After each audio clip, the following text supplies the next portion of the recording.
Después del fallecimiento del presidente Hugo Chávez, ocurrido el 5 de marzo de 2013, el pueblo venezolano demostró su vocación de paz y democracia y su apego a la Constitución de la República. La Asamblea Nacional juramentó al entonces vicepresidente Nicolás Maduro como presidente provisional y el Consejo Nacional Electoral convocó a elecciones presidenciales. Lucena, presidenta del Consejo Nacional Electoral. Convocamos elección presidencial para el 14 de abril de 2013.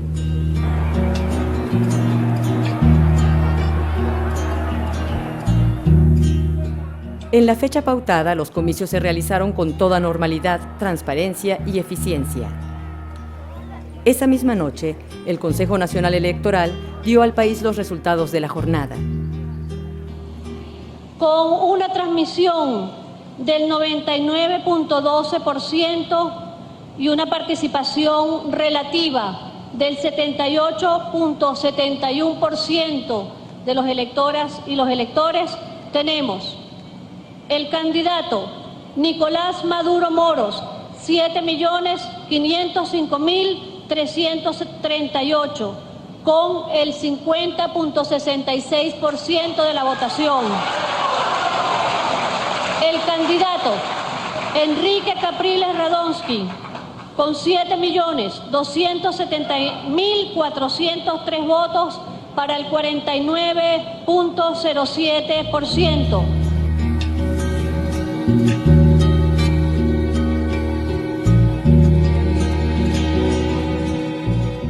Nicolás Maduro resultó ganador por una diferencia aproximada de 230.000 votos. Sin embargo, la paz se vio alterada por las fuerzas que, en Venezuela, toman opciones antidemocráticas y fascistas para llegar al poder. Nosotros tenemos, de acuerdo a nuestros conteos, un resultado distinto al resultado que se ha expresado en la noche de hoy. Yo quiero decirle al candidato al gobierno, el derrotado el día de hoy es usted. Luego del desconocimiento del resultado electoral, se realizó el llamado explícito a la violencia. Descargue toda esa rechera. Entonces se produjo una escalada violenta que dejó el lamentable saldo de 9 personas fallecidas, 108 lesionadas y cuantiosos daños materiales. Fue una violencia de claro signo político dirigida contra el pueblo chavista y sus instituciones. Mi esposo era Henry Rangel La Rosa, él era chofer, él era dirigente del PSU del municipio. El día de las elecciones nosotros trabajamos en el punto rojo. Cuando él llega a la casa, lo llaman que iban a quemar una casa del PSU con un señor de 74 años adentro. Y yo le digo, pero papi, yo estoy cansada, yo me quiero acostar. Y él me dice, pero mami, ¿cómo voy a dejar yo que quemen a ese señor adentro? En un descuido se fue. Cuando salí a la esquina, escuché los disparos. Salí corriendo y él estaba en el piso, tirado, aún con signos vitales. Duramos 25 minutos tratando de salvarlo porque las ambulancias del municipio nunca llegaron.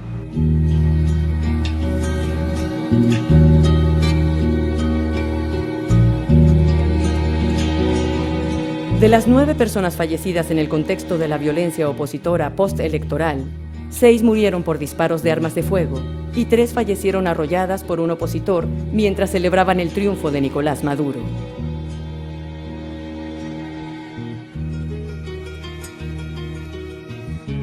En diciembre de 2013 se realizaron elecciones municipales en todo el país. El resultado de esos comicios favoreció ampliamente al gobierno de Nicolás Maduro e implicó una contundente consolidación de su liderazgo. Luego de esa victoria, el presidente Maduro hizo un llamado a la oposición a un diálogo social nacional y al fortalecimiento de la convivencia y la paz en el país. Yo voy a convocar a un diálogo social nacional, sin distingos de ningún tipo, a todos los alcaldes y a todas las alcaldesas electos por el pueblo de Venezuela el 8 de diciembre. La respuesta opositora a esta nueva coyuntura fue el desconocimiento de la institucionalidad y la realización de un llamado insurreccional a la desestabilización y la violencia. Estas manifestaciones ocurrieron en un contexto del llamado a una política insurreccional. ¿Sí? Esto no se puede descontextualizar. No es que fueron manifestaciones espontáneas. Hubo a finales de enero, principios de febrero, un llamado de un sector de la oposición, el sector más radical de la oposición, una política insurreccional que llamaron la salida. Era un llamado a la calle, a permanecer en la calle hasta que se produjera una salida del gobierno constitucional. Las razones de esas protestas que se comenzaron a generalizar en el país se pretendieron vender como protestas por el tema de la inseguridad, por el tema de la escasez, por el tema del desabastecimiento, pero en realidad tenían como base ese llamado a desconocer la legitimidad del presidente Maduro y la constitucionalidad de su mandato, ¿no? Cuando la oposición hace esto, no solo está atentando contra el gobierno legítimamente electo, sino que también está atentando contra los intereses, deseos, opiniones y voto de una parte mayoritaria de la población que puso ese gobierno ahí, ¿no? No estamos para esperar 6 años a que se dé un cambio en Venezuela. Hay algunos que dicen que debemos esperar. Esperar a unas elecciones en unos cuantos años. Como el pueblo venezolano se tiene que alzar. ¡Que lo sepa Nicolás Maduro! ¡Vamos a sacarlo de Miraflores!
Nuestra misión es tumbar el gobierno. No vamos a esperar a que vuelvan las otras elecciones electorales. O es ahora o es nunca. ¿Cuándo termina esto para ustedes? Cuando logremos sacar a quienes hoy están gobernando.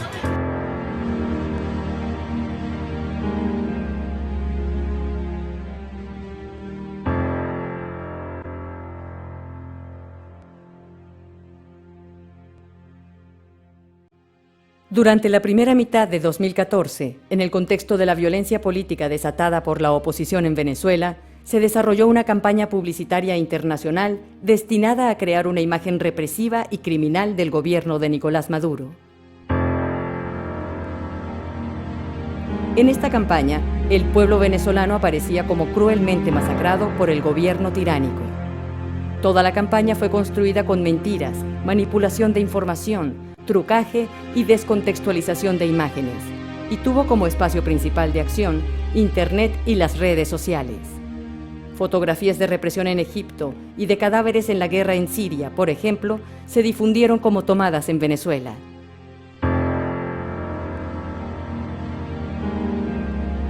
Igualmente, en esta campaña participaron actores políticos de distintos países del mundo. La oposición nacional e internacional, tanto la oposición política como medios de comunicación privados o también ONGs de derechos humanos, han intentado posicionar la tesis de que en Venezuela durante las guarimbas, es decir, entre febrero y junio del año pasado, una grave crisis de violación a derechos humanos, ¿no? Ese discurso se montaba sobre la base de un mito, o de 5 mitos construidos en conjunto, ¿no? Los mitos eran los siguientes. 1, que quienes manifestaban eran los jóvenes. 2, que manifestaban pacíficamente.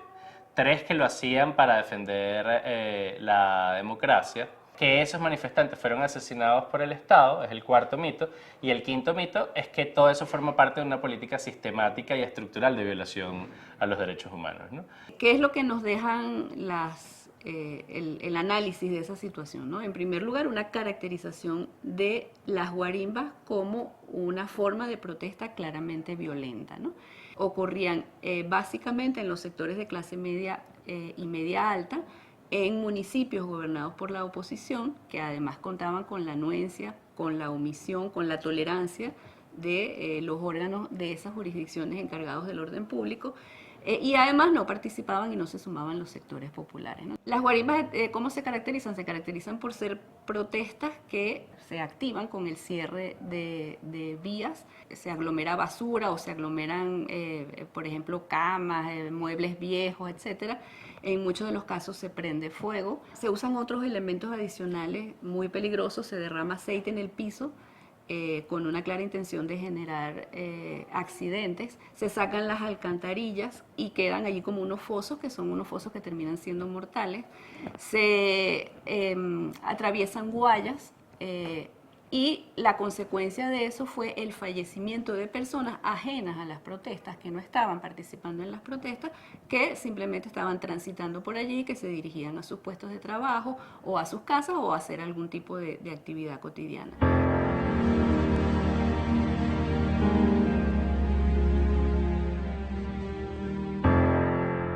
Vamos a ver un breve video que tiene que ver con las guayas. Ellos crean primero la barricada y después comienzan su operación para degollar ciudadanos. Ellos la colocan y cada cierto tiempo vienen y le meten tensión a la guaya. O sea, su intención es matar.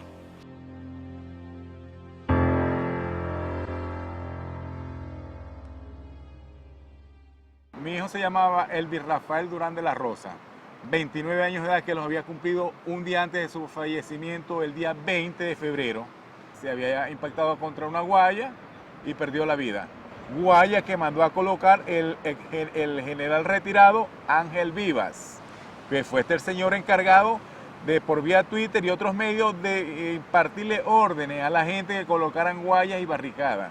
Ahí es donde empiezan a caer la gran cantidad de venezolanos que se dirigían a sus centros de trabajo o que retornaban de ellos luego de una labor de trabajo. Mi nombre es Nairobi Olivera de González, esposa de quien fue en vida fiscal del Ministerio Público del Estado Carabobo, Julio Eduardo González Pinto, quien murió el 18 de febrero del 2014. Mi esposo muere en ejercicio de sus funciones trabajando y murió tratando de esquivar una barricada que estaba atravesada, que en un lugar oscuro, porque fue una cosa como intencional, pues. Se estrelló contra la barricada y el carro siguió avanzando con las piedras abajo y él se estrelló contra el árbol. Él murió ahí. Cuando vemos los datos de las personas heridas, más del 30% de las personas heridas fueron funcionarios de seguridad. Pero es que además fueron asesinados 9 funcionarios de seguridad que recibieron en algunos casos disparos con armas de fuego. Hubo personas que murieron como consecuencia de haber colisionado con alambres de púa o con objetos contundentes puestos por manifestantes de oposición, y hubo otras personas que murieron al limpiar guarimbas o obstáculos en la vía como consecuencia de disparos de armas de fuego. A mi esposo lo hirieron con una arma larga de calibre 42. Él se encontraba con varios compañeros arrastrando unas barricadas para poder despejar la vía. El disparo de mi esposo fue alguien que estaba de frente hacia él, o sea, hacia donde estaban los manifestantes. O sea, tenía el casco puesto, el tiro fue aquí. Mi nombre es Yendri Zulay Velázquez, viuda del capitán Ranzol Ernesto Bracho, asesinado en los hechos violentos del Estado Carabobo, municipio de Naguanagua, el 12 de marzo del 2014. En una de esas se baja un grupo del R4, que es una unidad de transporte masivo de la Guardia Nacional, que es blindada, y les dispararon, pero de una manera indiscriminada. Ya no eran bombas molotov, ya no eran piedras, ya no eran botellas, ya no eran palos, ya eran disparos. Todos empiezan a pegar gritos y todo el mundo se vuelve a montar en la unidad, y cuando voltea que se ven las caras, falta uno. y escuchan los gritos. Ranzo se asoman por las rendijas y ve al muchacho, que es un sargento, tirado en el medio de la calle con un tiro en una pierna, desangrándose. Y le seguían disparando porque querían terminar de matar al sargento. Y el chamo pegaba gritos y Ranzo no aguantó y abrió la puerta y se bajó. Cuando él va a agacharse para alzar al muchacho, le dan un tiro en el intercostado derecho. Él muere, el médico me dice que él se acaso vería 2 o 3 minutos vivo. Él cae encima del sargento, efectivamente le salvó la vida porque su cuerpo sirvió como barrera mientras que los recogían.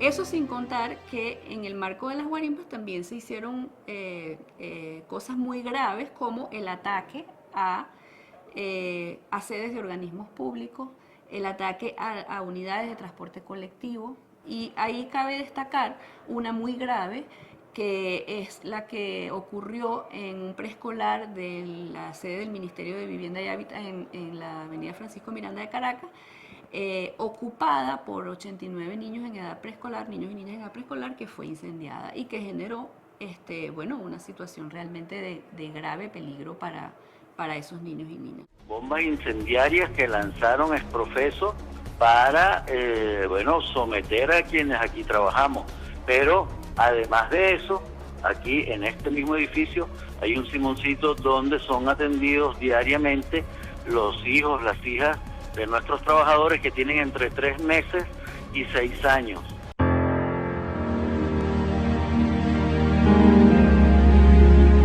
Mi hija asistía a la casa cuna de ese ministerio, ubicada en la mezanina de la sede. El 1 de abril, en uno de los llamados que hizo María Corina Machado, ex diputada, a marchar, estas personas atacaron la sede provocando un incendio que afectó la casa cuna, donde asisten 89 niños en edades comprendidas entre 6 meses y 3 años. El incendio lo provocaron con bombas molotov y le tiraban encima botellas llenas de gasolina, y eso hizo que se avivara el fuego y que saliera de control para las personas que estaban tratando de controlarlo. Afortunadamente, llegaron los bomberos. Nosotros, en ese interín que llegaban los bomberos, tratamos de desalojar a los niños por la parte de atrás y parte de todas las personas que elaboramos ahí en la sede. La actuación del Estado era absolutamente necesaria. Decir automáticamente que la actuación del Estado es una violación de los derechos humanos es una aberración. No haber actuado, haber omitido su responsabilidad en el restablecimiento del orden público y en el control de esta situación era, sí, una falta del Estado en relación con el tema de derechos humanos. Hubo 43 muertes en el contexto de las guarimbas. De esas muertes, solo 5 fueron violaciones a los derechos humanos. En todos esos casos hay personas siendo investigadas o detenidas ya. Hay una condena del alto gobierno a las muertes, hay un reconocimiento de que esas muertes ocurrieron, y hay un discurso público de reivindicación de los derechos humanos, ¿no? Ahora, la mayoría de las muertes fueron personas civiles, particulares, los que generaron estas muertes, ¿no?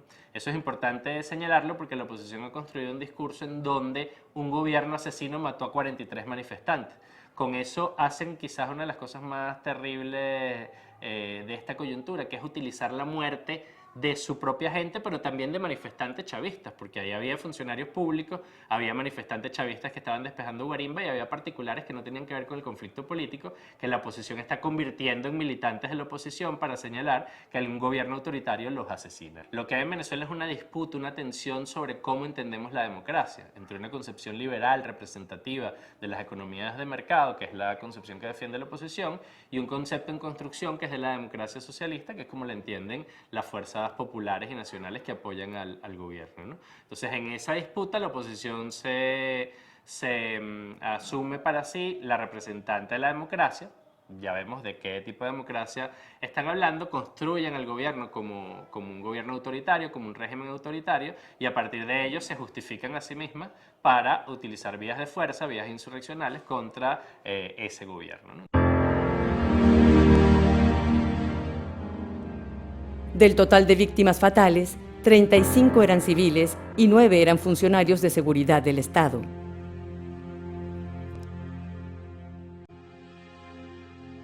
De las 43 personas asesinadas en el contexto de las guarimbas, 30 murieron por disparos de armas de fuego, intentando despejar barricadas y en situaciones generadas por grupos violentos, tratando de garantizar el orden público y producto de la acción de funcionarios de seguridad.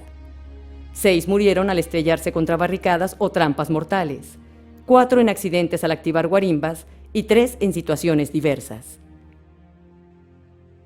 Aquí habría que decir que cuando se dice que las 43 víctimas fallecidas murieron a manos del Estado y son consecuencia de la acción represiva del Estado, se invisibiliza quiénes son las víctimas, se invisibiliza qué sucedió realmente, se invisibiliza a esas personas que fallecieron a causa de una guaya atravesada, a causa de un disparo hecho desde los edificios, a causa de un aceite derramado en el piso. Digamos que es importante en el proceso de búsqueda de justicia que se sepa quiénes son las víctimas y de qué forma ocurrieron los hechos, ¿no? Entonces, es importante que esas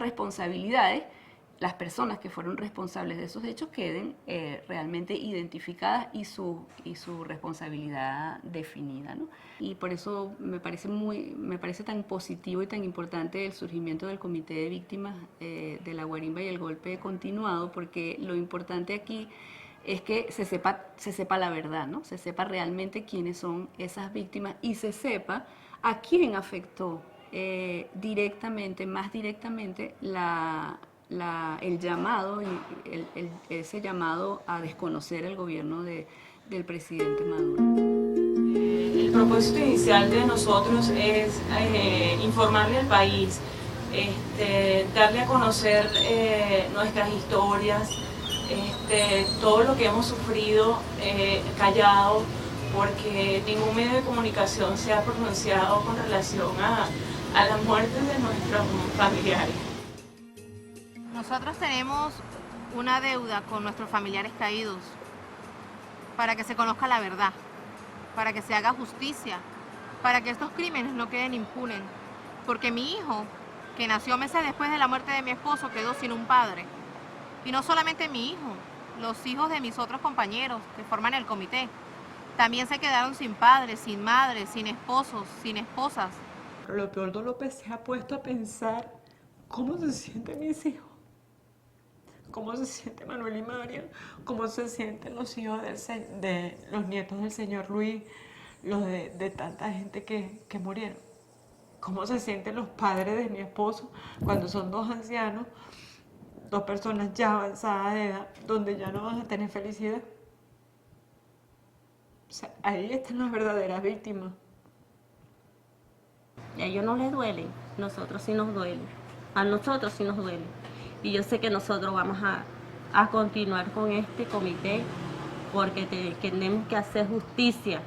Que no hay injusticia, que no hay impunidad. Este actor intelectual yo lo señalo como, obviamente todos lo sabemos, el señor Leopoldo López, en vista de que él fue el que llamó a la calle, él fue el que presentó su llamado a la salida. Ahí tenemos el actor intelectual, de una manera directa, y él públicamente lo hizo notorio. Nosotros no estamos mintiendo, nosotros estamos diciendo la verdad. Queremos paz, y para que haya paz tiene que haber justicia. En que se reconozcan a todas las víctimas por iguales. Que aquí la ley es para todos, porque aquí tenemos personas que por hechos muy simples están en la cárcel, ¿ah? Pero también tenemos personas como esta que han hecho masacres, porque lo que hicieron ellos fueron una masacre, ¿verdad? Y aún muchos de ellos permanecen en libertad. Si no se hace justicia, esto va a volver a ocurrir y le va a volver a pasar a otras familias como la mía. Yo no quiero, o sea, es algo colectivo, no es algo personal. O sea, yo no quiero que vuelva a pasar esto en mi país.